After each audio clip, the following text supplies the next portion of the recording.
what I'll show you here, I will go through three workflows that we have thought of for the three main applications that, as Maxime was mentioning, so Premiere, Photoshop, and Lightroom. So a video editing workflow, a photo editing with Photoshop, and some photo retouching with Lightroom. Again, we just take these three examples to showcase how each one of you, or the users, will use these devices, different workflows, but you'll soon see how those devices are flexible, and the way that we offer the different devices, so the keypad, the dial pad, and even the actions ring on the screen, depending on that, you can eventually make the workflow closer to what one would expect or what would want to. We believe that we really wanted people to start with something. So this is why when the user plugs in the device, it will be already having some kind of pre-configured configuration. The one that you see here, and I'm gonna open up my software, my configuration software here. So let me just bring it up here. You'll see the devices, they come up like this. I can click on each one of them. For example, I will open up the keys in this case, and you'll see here that this device, as you see on my screen, the configuration screen, and on the physical device here, this is what the device looks like when you just first plug it in. It's like you have generic functionality, some kind of media functionality. I can mute and unmute my system with a touch of a button. I can summon the emoji panel if I want, or I can also take a screenshot, open up a Finder window, and also take a screenshot of the screen easily with the press of a button, like I'm trying to do now. You can also adjust things. So the way that you would do it is that you have some adjustments. In this case, this key here allows me to change the brightness of my screen, my laptop screen. And the way that you would do that, and you'll see those examples as well unfold in the other creative application, is that you select an adjustment, and then magically, obviously you don't see much here because the demo is running on the second screen, which is connected, but I can adjust the brightness of my screen just by moving my dial. I can also use my scroll wheel here to scroll through whatever the UI that I have here. In this case, is this list, or any web page or any document. So it's as simple as being able to scroll and put my finger and use these devices to navigate or select. Now, as you saw this, let me show you how one of those workflows that we have prepared for you. So I'm gonna switch my device here, and as Maxime was mentioning, I have multiple pages of settings. So I'm switching to a new page here. So I'm just gonna close this one for now. And as you see here, I have prepared even an ability to launch applications. So I'm gonna press this button, which is linked to Premiere Pro. And if Premiere Pro was open, then it comes up. And if it wasn't open, then obviously it opens. In this case, you see here now we have a small video editing project. Some of you might be able to, recognize this. So I'm going to show you a few manipulations in this software that are really made easier when you use our devices. As you see, the keypad has changed. You see the device, so the screens, I don't know if it's big enough to be able to see, but I can also show you bringing this configuration software back up. You can see in Premiere Pro that this is how the device comes pre-configured as soon as you have installed, or we guide you through the installation of Premiere Pro if you have a Premiere Pro on your machine. So you don't start from scratch, you start with something. Our motto is you can start as soon as you plug the device in 5 minutes. You're good to go and you can already start. But then we also made it very easy to be able to change the settings that we have here, like 2 pages of settings already pre-configured, as easy as it can be, so that you can change it according to your workflow. So if some tools are tools that you don't use, you can remove them. You can swap them easily like this, like with drag and drop. You can adapt this, or you can also go and fetch from the huge list of actions that you have, or you can search using the search in this case. But let's go into the workflow. So what I'm going to show you here is that instead of having to go and use my mouse and move the playhead like this, I can simply go on to using the dial in a very simple and satisfying way. I can move around in the timeline. I can see how it moves. And then I can decide to maybe go in this position here and then use the roller to zoom in or out, so I can navigate really back and forth in my video. I can even decide to use this button here on the left-hand side. So I was saying that, you can use this button to start and stop the video, or I can even use some kind of other button to go in full screen and also move from there. I can still use the dial to move back and forth. Let me go back quickly so you see a bit better what's happening here. And here in this project, I see here that in this position, I'm missing a file. I'm missing a title. So I'm going to go here and use this button to just import an asset. And here, instead of having to go into the menus, I can open up this menu, this file importer. I just select the file that, by the way, I already had, and then I drag and drop it here. So as you see here, we're not saying that you don't use the mouse or the keyboard anymore, but you use them with what they work best, right? And in this case now, I can just simply, again, use my roller to scroll, to zoom in. You see here my device, sorry, my video was not well positioned. I can scroll here using the dial. I can see there is something which is a bit fishy at the end of this video. So I'm going to stay here, select this tool here that allows me to kind of remove that thing. I can, again, use my other hand to verify it's nice. Yeah, I got it out. And so now I will need to use the rate stretch tool to kind of stretch this video to the actual size of my title and verify it's fine, and I'm happy. And last but not least, I will hit the button, quick button to hit save. This might be a good shortcut that most of you already know, right? And having even a button just to, sorry, not this one, a button to export right away, have a quick export with just a simple button to be able to export the outcome. So as you see here, what we show here is that this device, the dial pad, is very, very useful to be able to navigate back and forth, zoom in and zoom out. That's right. Start the play, and also using those two very useful buttons that are very useful if they are mapped to undo, redo, as you can see here. So this is the demo. It doesn't work if you don't have the software. The reason why we decided to make it like that is to offer the best integration that can happen.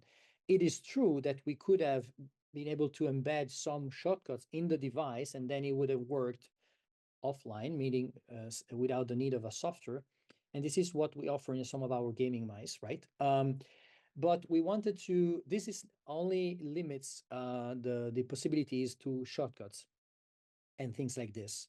So we really wanted to offer the best that the experience could have by enabling the real brain, the real power lies in the software, which is the software knows which application is active and can activate whatever tools you need at some point.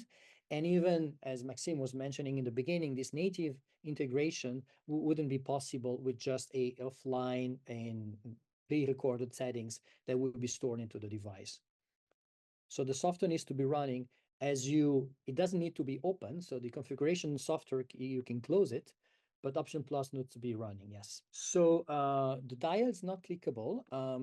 We decided not to make it clickable because we wanted to preserve a great feeling and very, very stable rotation. So there is no wobbliness in the dial. So it really feels sturdy, but it's not clickable. We have more buttons around that you can reassign or assign to your liking. So if you want to reset some settings, you can use some of the other buttons available either on the dial pad or on the keypad. So I'm going to quickly go to the next demo,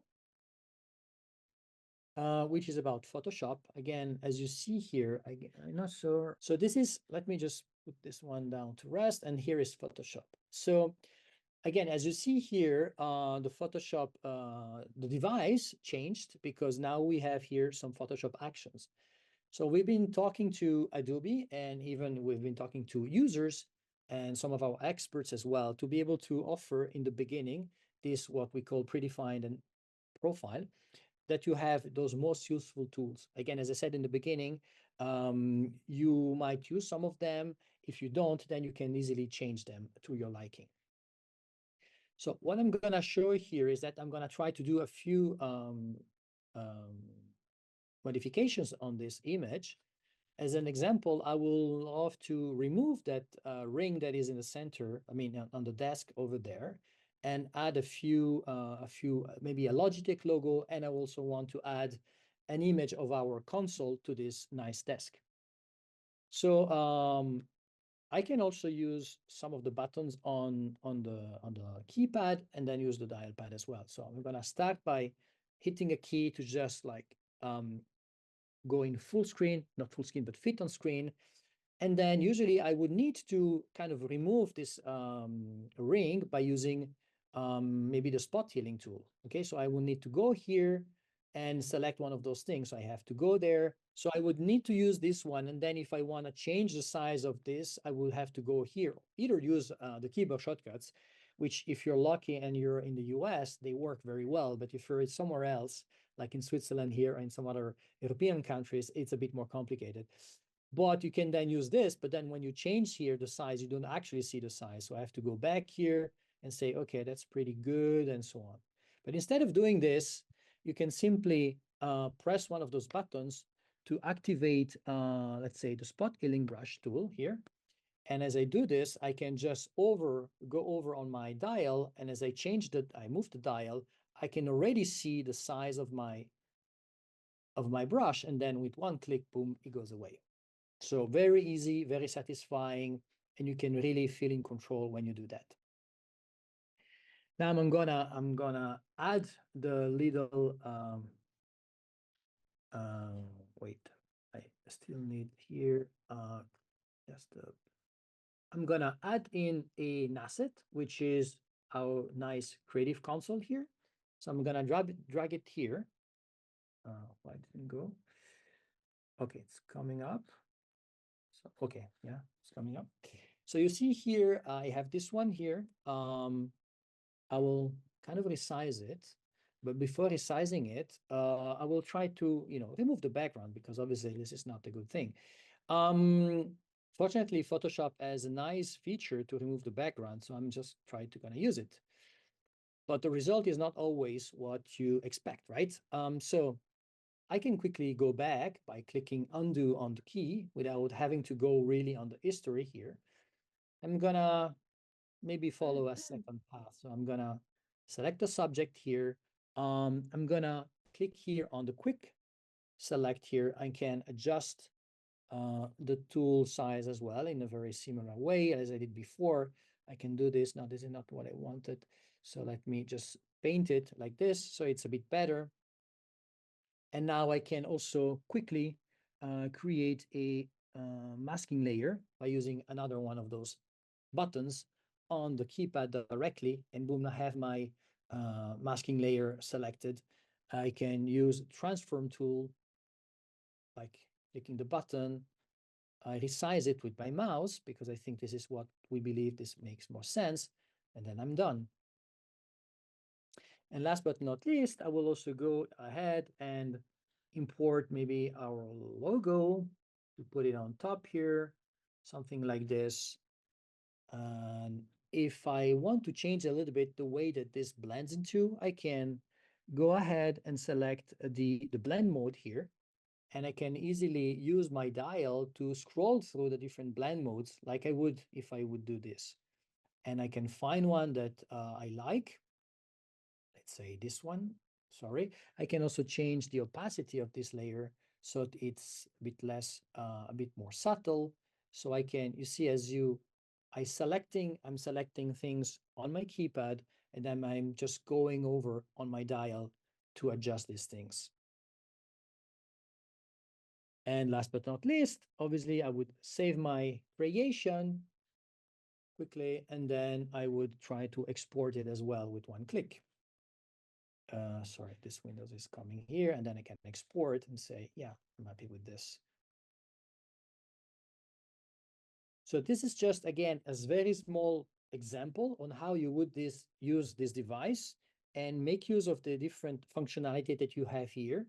As you now seen here, what we've done here is that we selected tools in a very easy way. We adjusted the size of the tools, or in this last example, the opacity of one layer, but by clicking keys on the dial pad, on the keypad, and then adjusting them with the dial pad. I can show you quickly if I open up again the configuration software quite quickly. So what we offer in the system plugin, we can have some kind of advanced functionality. So let's see, I want to add a page here. So I'm going to start with a new page here in Premiere Pro in this example, right? And I can decide to have multi-action. So what this sequence of actions that you might want to add. And then I can add actions. So I can add either keyboard shortcuts, delays, or even drag actions directly from the native plugin actions in sequence. So yes, you can do that.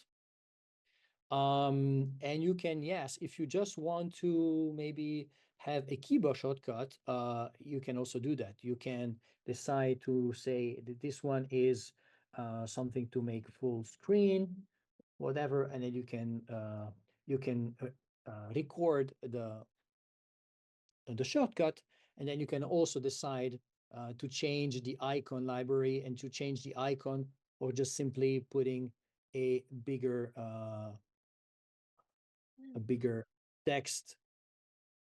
This one is even with the typo, right? And then save it like this, and even change the color of this if you want to make it a bit more prominent, if it's something that you want to do for yourself. So the level of customizability that you have is really, really broad. And so, yeah, you can play with these things pretty well. You can load your icons as well. So if I would want to do it, I can go here in any one of those buttons. So, sorry, this button is coming here. I click here and I can decide to upload.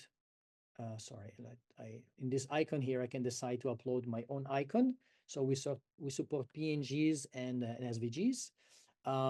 GIFs we will support in the future. We still have a few things to iron out on GIFs, but in the future we will also be able to have GIFs, animated GIFs on the keys. By going to the dial, I can customize how the dial behaves, right? In this case, in my Photoshop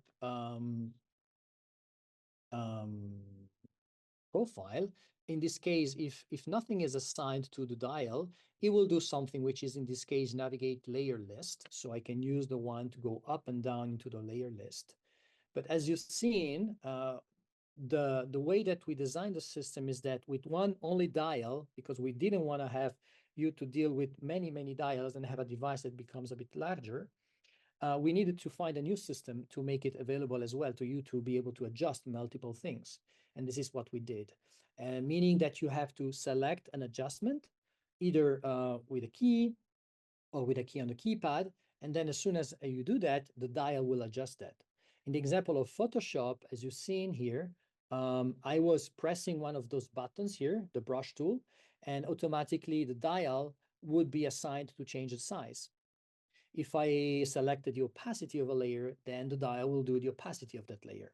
So we have this easy way to switch between contextual, temporary assignment for the dial, so you can easily switch between them.